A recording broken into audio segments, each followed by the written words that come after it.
بچیانو شهید کې درې لباس دي، یو ته لفافه ویلی کېږي، بل ته ایزار او بل ته کمیس.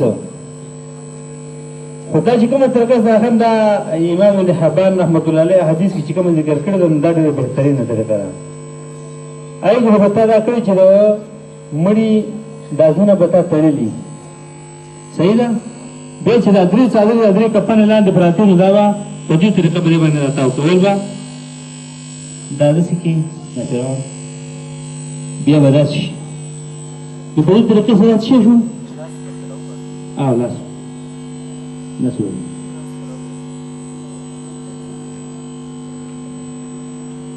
دا اولنی کمیس چې داسې به دنه دا راتاو.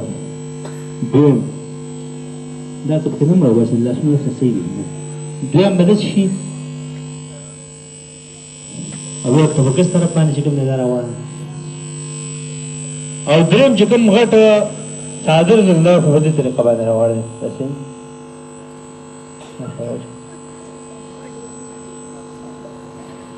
نو بس دا ډېره بهتره طریقه ده.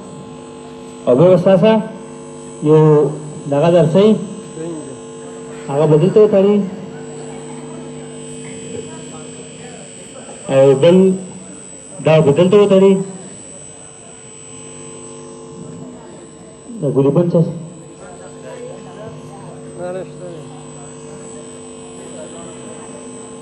دا څه شي لاو چېرته دی.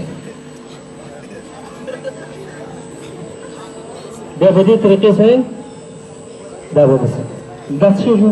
دا د مړي د کفن او د غسل دا طریقه شوه. خاندمه دا طریقه به انشاءالله سهار ته زه راپاڅو دلته کې به تاسو من دا کار کوم، صحیح ده. او دا بهترینه طریقه ده، سنت طریقه ده دا چې نه هېره شوه دې توجه شو. دا خاص ستاسو دپاره مونږ دومره کتل وکړو او سبا د احنافو چې کومه طریقه ده هغه به ورته قاري شي انشاءالله تعالی هغه دې طریقه باندې برابر بس